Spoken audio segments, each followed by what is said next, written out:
Bonjour à tous et bienvenue à Catch Club. On se retrouve pour la vidéo pronostic du prochain Saturday Night's Main Event qui aura lieu ce week-end. Donc comme d'habitude aujourd'hui, je vais vous donner les informations de diffusion du show et ensuite je vous donnerai mon prono et mon niveau de hype pour chaque match. Et on démarre avec une précision car je sais qu'il y a de nouveaux fans qui arrivent chaque semaine et qui se mettent à suivre la WWE. Donc pour info pour ces nouveaux fans, il faut savoir que les Saturday Night's Main Event ne sont pas des PLE mais ce sont des shows TV spéciaux. Donc pour info, il y aura des publicités pendant le show, il y aura même beaucoup de publicité et il faut pas s'attendre à un show du niveau ou de la qualité d'un PLE, c'est plutôt un épisode de Raw ou de SmackDown mais amélioré et où de temps en temps on a de bonnes surprises. Et donc Saturday Night's Main Event aura lieu ce week-end samedi soir dans la nuit de samedi à dimanche à 2h du matin heure française et pour info le show ne sera pas disponible sur le WWE Network ni sur Netflix car aux États-Unis il est diffusé sur NBC sur une chaîne télé et normalement en France il sera disponible gratuitement sur YouTube. Et donc bien entendu on se donne rendez-vous samedi soir à 2h du matin sur la chaîne Twitch Catch Club où comme d'habitude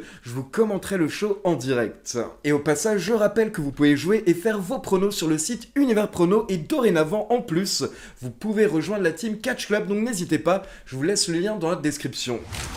Allez, on passe au pronostic. À l'heure actuelle, nous avons 4 matchs qui sont annoncés pour Saturday Night's Main Event et on va démarrer avec un cage match entre Drew McIntyre et Damian Priest. Alors, niveau de hype, je vais directement démarrer avec un 10 sur 10 car je l'ai souvent répété ces derniers mois, mais j'adore ces deux catcheurs. J'adore la manière dont Damian Priest a évolué pour devenir vraiment une sorte de main eventer et à côté de ça, ça fait un peu plus d'un an bien entendu que dorénavant Drew McIntyre est génial depuis qu'il s'est trouvé et donc ce qui est vraiment bien dans cette rivalité, dans cette storyline, c'est qu'il y a vraiment un passé entre les deux catcheurs qui a démarré il y a plus d'un an quand bien entendu Damian Priest avait gâché le petit règne de Drew McIntyre qui avait remporté le titre à WrestleMania et qu'il avait perdu quelques minutes plus tard quand Damian Priest avait encaissé. Et depuis plusieurs fois derrière, Damian Priest avait gâché des opportunités pour Drew McIntyre. On s'en rappelle également lors de Elimination Chamber où McIntyre était plutôt bien dans le match, mais d'un coup, Damian Priest l'avait surpris, il l'avait éliminé, ce qui avait encore une fois fait péter un câble à McIntyre.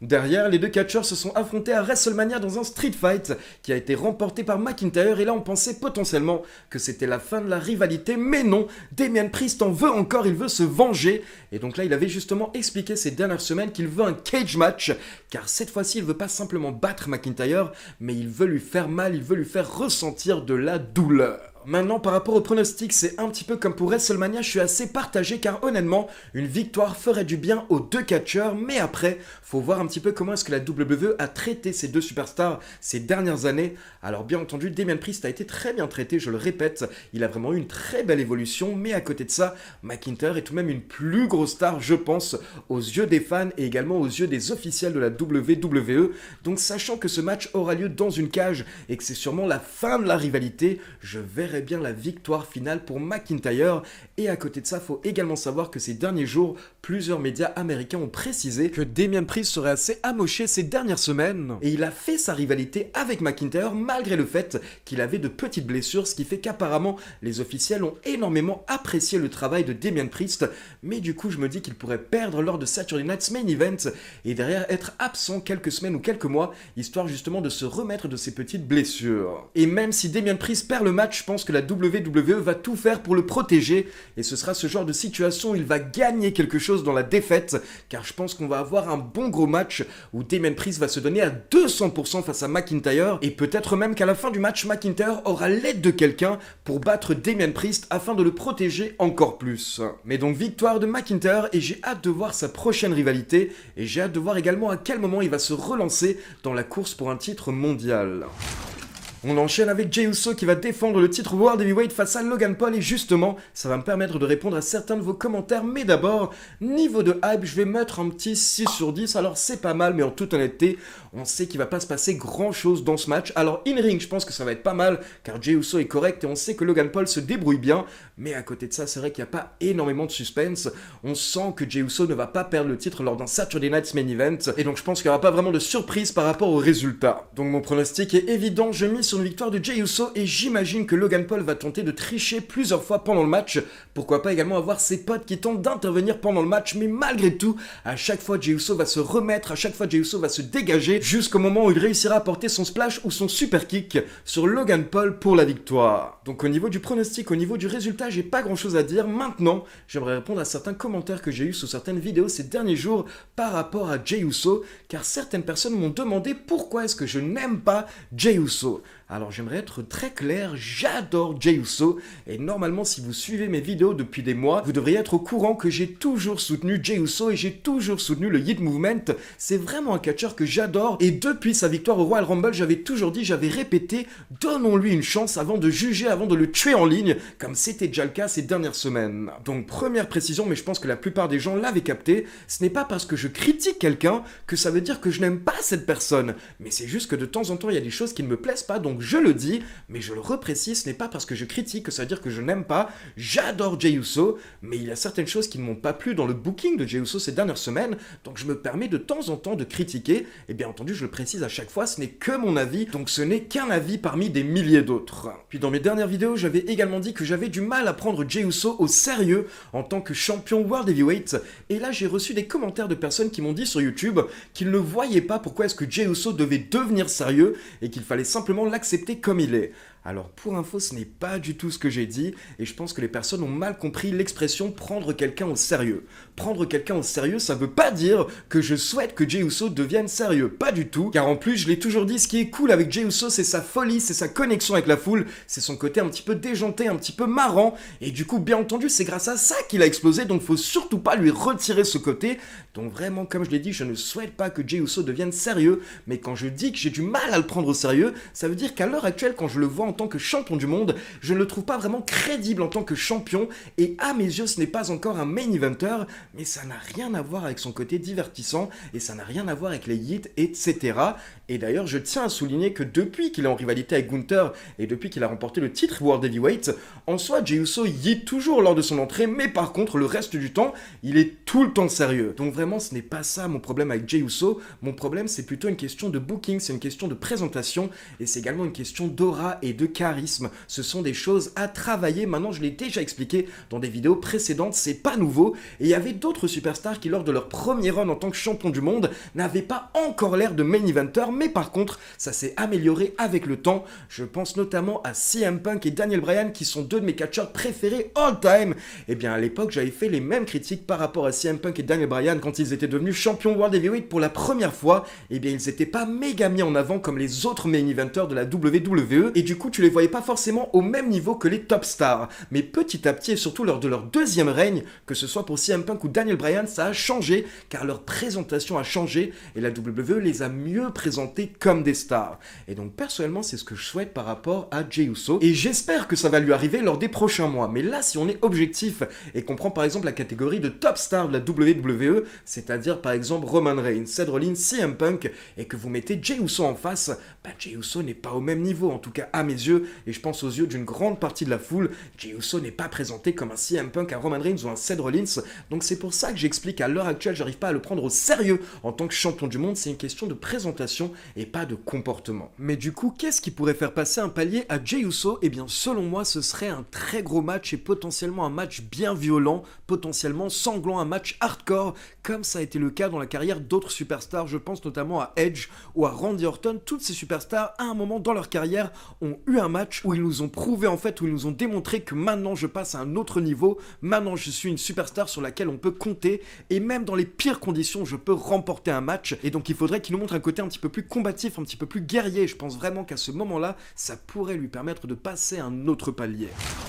On enchaîne avec un tag team match où on a la nouvelle alliance Seth Rollins, Braun Breaker, accompagné par Paul Heyman, qui vont affronter CM Punk et Sami Zayn. Alors niveau de hype, je vais mettre 9 sur 10, une très bonne note, mais j'enlève un point car ces dernières semaines, depuis qu'on a eu la création de l'alliance entre Seth Rollins, Breaker et Paul Heyman, eh bien pour le moment, selon moi, ça n'a pas encore pris, et je trouve que justement, encore une fois, c'est un problème de présentation. J'aurais voulu plus de segments avec Rollins, Breaker et Paul Heyman, où ils nous auraient un petit peu plus expliqué pourquoi est-ce qu'ils se sont alliés? Pourquoi est-ce que Bron Breakker a décidé de devenir le poulain de Seth Rollins? Car en soi, quand tu regardes Bron Breakker, il n'a pas vraiment besoin de qui que ce soit, il n'a pas vraiment besoin d'aide, et je trouve que malheureusement il ne s'est pas beaucoup expliqué au micro ces dernières semaines, et pareil pour Rollins et Paul Heyman, je trouve qu'on n'a pas eu vraiment d'explication, et du coup ça manque un petit peu de fond au niveau de cette alliance, et ça n'a pas encore pris comme je vous l'ai dit, pour comparer par exemple la première fois qu'on avait vu Paul Heyman aux côtés de Roman Reigns, tout de suite on avait senti quelque chose, tout de suite il se passait quelque chose, et les semaines suivantes quand ils étaient ensemble,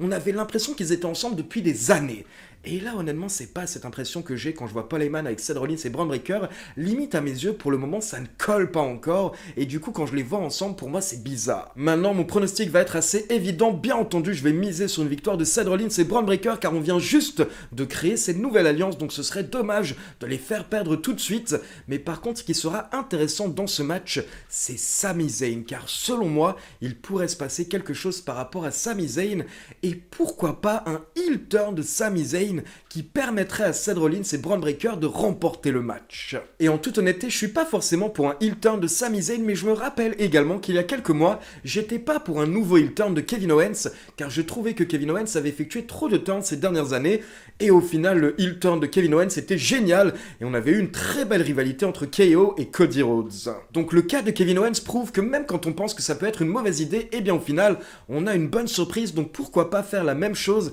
avec Sami Zayn qui effectuerait un heel turn ce week-end pour aider Seth Rollins et Bron Breakker. Après, il faudrait l'expliquer d'une manière ou d'une autre, il faudrait expliquer pourquoi est-ce que Sami Zayn déciderait de rejoindre Rollins et Breakker et Paul Heyman, mais en soi, rien qu'en y pensant comme ça, je rappelle qu'il y a un gros lien, une grosse amitié entre Sami Zayn et Seth Rollins, et quand Rollins avait effectué son heel turn, on avait eu un segment, un face-à-face entre Rollins et Sami Zayn dans le ring à Raw, où justement les deux avaient insisté sur leur amitié et leur passé en commun. Donc déjà, il y a cette amitié, Sami Zayn et Seth Rollins, mais à côté de ça, il y a également une certaine proximité entre Sami Zayn et Paul Heyman qui ont été ensemble dans la OG Bloodline pendant plusieurs mois. Donc il y a plusieurs facteurs qui pourraient pousser Sami Zayn à rejoindre cette nouvelle alliance. Et à côté de ça, ce serait un nouveau coup de couteau dans le cœur de Roman Reigns, car Seth Rollins pourrait se vanter auprès de Roman Reigns en disant: je t'ai détruit, je t'ai pris tout ce que tu avais, je t'ai pris ton clan, puis je t'ai pris ton Wise Man, et maintenant j'ai même pris un de tes Usos, je t'ai pris ton Honorary Usos, un des membres de la OG Bloodline,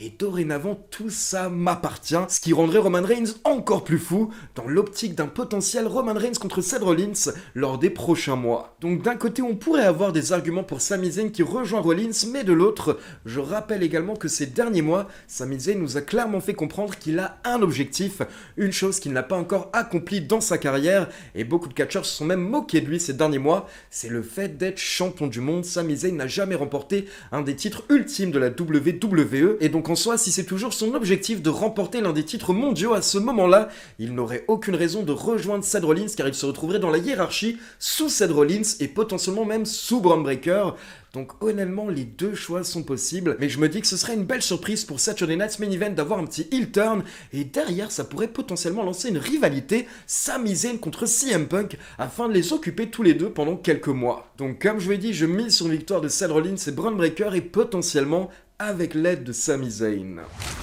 Et donc on termine avec R-Truth qui va affronter son idole de jeunesse, John Cena. Alors là je suis peut-être un petit peu trop gentil, je suis peut-être un petit peu trop généreux, mais je vais mettre 10 sur 10 pour mon niveau de hype, car honnêtement c'est un match qui est un petit peu inattendu, mais en même temps je pense que ça va être très divertissant, parce qu'on a littéralement deux des superstars les plus divertissantes de la WWE, deux personnes qui savent très bien nous raconter une histoire, et c'est exactement ce qui va se passer lors de Saturday Night's Main Event. Je m'attends pas du tout à un match 5 étoiles dans le ring, c'est pas ça l'important, mais ce qui sera important c'est l'histoire que vont nous raconter John Cena et R-Truth pendant le match, avec en gros, je le rappelle, R-Truth qui ne comprend pas ce qui se passe ces dernières semaines. Je rappelle qu'il est intervenu à Backlash lors du match entre Randy Orton et John Cena, ce qui a mené à la victoire de John Cena, mais derrière, lors de la conférence de presse post-show, quand R-Truth est allé voir son idole, John Cena lui a porté un AA à travers la table. Et donc derrière, quand on a fait une interview de R-Truth a dit qu'il ne comprend pas, pour lui ce n'est pas John Cena, car John Cena est censé être quelqu'un de bien, mais du coup, il veut un match face à John Cena ce week-end, car il veut tenter de réveiller John Cena. Car comme vous le savez, dorénavant, John Cena n'en a plus rien à faire de personne,